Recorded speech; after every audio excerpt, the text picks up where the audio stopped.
सदियों पहले जब हमारे साधु संत सन्यासी, आप सभी को पता है कि जो साधु संत सन्यासी होते थे वो विचरण करते थे, भिक्षाटन मांगते थे, लोगों के दान से ही उनका यापन चलता था, पेट भरता था और निरंतर समाज में भ्रमण करते रहते थे, अपनी ज्ञान की गंगा बहाते रहते थे। लेकिन बरसात के पहले वो एक स्थान पर रुक जाया करते थे।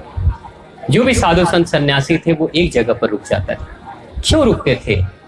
क्योंकि आज से सैकड़ों हजारों वर्ष पहले जंगली रास्तों पे उनको चलना पड़ता था और जंगल में और धरती पूरी तरीके से पानी से भीग जाया करती थी।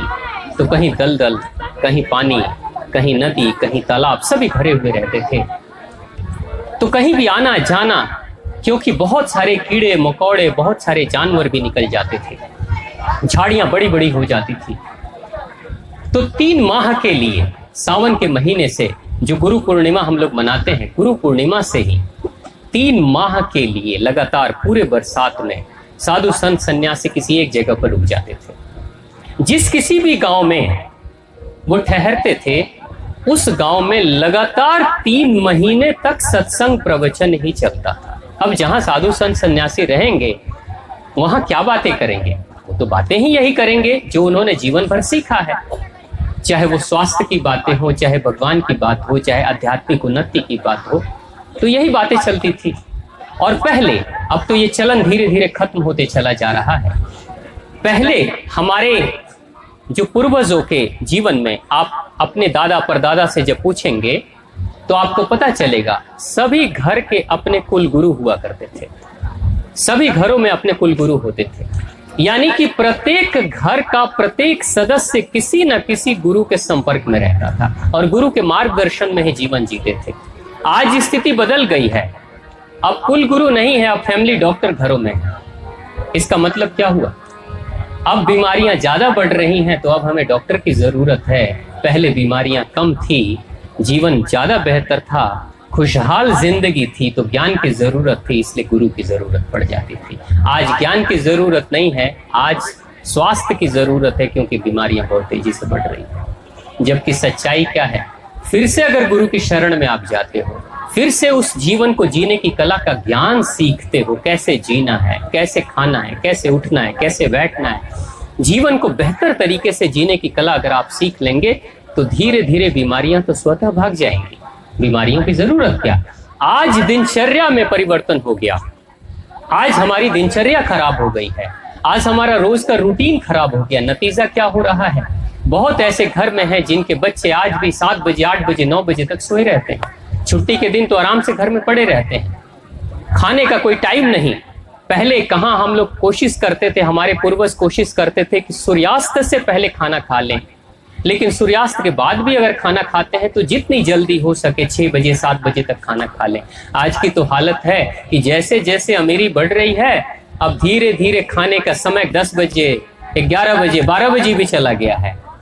और दिल्ली में एक भाई साहब हैं, वो बड़े फक्र से कहते हैं, स्वामी जी मैं तो 12 बजे के बाद ही खाता हूँ, मैं तो 12 बजे के बाद ही खाता हूँ। मैं कहता हूँ कि भैया आपने तो निशाचरों का खाना खाना शुरू कर दिया है, क्योंकि आधी रात के वक्त में तो निशाचर ही खाते हैं।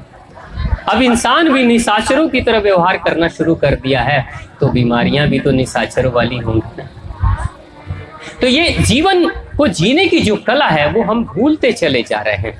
लेकिन पहले हमारे पूर्वज इतने अच्छे कैसे थे? 100 वर्ष से ज्यादा की उम्र होती थी उनकी। बीमारियां तो कहीं सुनने में नहीं आती थी कि कोई बीमारी है। घर में खुशी भी है, तरक्की भी है, एक सामूहिक रूप से ज्वाइंट फैमिली एक साथ है। तो उस समय बस एक ही काम होता था, बरसात के पूरे 3 महीने के लिए हमारे ऋषि मुनियों ने साल को 4 हिस्से में बांट दिया था। 3-3 महीने करके 4 हिस्से में बांट दिया था। बाकी के जितने भी 9 महीने हैं, बाकी के 9 महीने आप समाज के लिए कार्य करो, आप अपने लिए कार्य करो, धन दौलत के लिए कार्य करो, घर बनाओ, बच्चों के लिए कार्य करो, पति के लिए करो, पत्नी के लिए करो, जो करना है सब अपने लिए करो। लेकिन 3 महीने का समय ऐसा होता था बरसात के दिनों में जब आप अपनी आत्मा के लिए कार्य करो। ऋषि मुनि क्या कहते हैं? 9 महीने अपने मन के लिए कार्य करो, लेकिन 3 महीने अपनी आत्मा के लिए कार्य करो, यानी आध्यात्मिक उन्नति करो। 3 महीने उस आध्यात्मिक उन्नति के लिए चिंतन मनन करो, कहाँ मैं गलत हूँ, कहाँ मैं सही हूँ, क्या मुझसे गलती हो रही, कहाँ अपराध हो रहा है, कहाँ मुझसे पाप हो रहा है, सब जानो।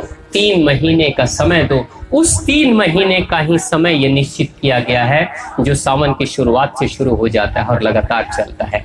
यही वो क्षण है। अब इसी समय को क्यों चुना गया? इस समय को चुनने के पीछे मुख्य कारण जो है, इस समय प्रकृति में सबसे ज्यादा जल की मात्रा है। इस समय प्रकृति में सबसे ज्यादा जल की मात्रा है, और जल ज्यादा होता है और शुद्ध जल जब होता है तो जल स्वामी मन का है। तो जल पीकर जैसे मन शांत होता है, उसी तरीके से तपती हुई जलती हुई ये प्रकृति, जल को स्वीकार करके प्रकृति शांत हो गई है। प्रकृति सिर्फ बाहर की शांत नहीं हुई है, हमारे अंदर भी शांति आ गई है। बरसात के दिनों में हमारे अंदर भी शांति रहती है ना, अच्छा लगता है ना, न ज्यादा गर्मी न ज्यादा ठंडी, बीच के हिस्से में हम खड़े हैं जहाँ पे बहुत अच्छा लग रहा है।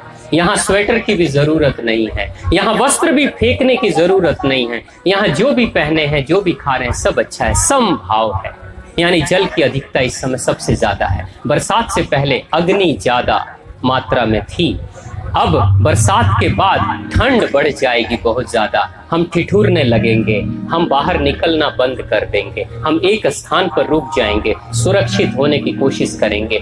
एक समय बरसात से पहले हम जल रहे थे, बरसात के बाद हम बिल्कुल ठंडे हो जाएंगे, लेकिन बीच में न आग ज्यादा है न ठंड ज्यादा है। बरसात का समय वो है जब शीतलता और शांति ही शांति। इसी शांति के समय में हमारे ऋषि मुनियों ने कहा यही वो समय सबसे उचित समय है जब इंसान अपनी आध्यात्मिक उन्नति कर सकता है। आध्यात्मिक उन्नति के लिए वही भगवान का सत्संग, प्रवचन, आत्मा की बातें, मन की बातें, मन को शुद्ध करने के लिए, मन को शांत करने के लिए, अपने शरीर को बेहतर करने के लिए हम क्या करें।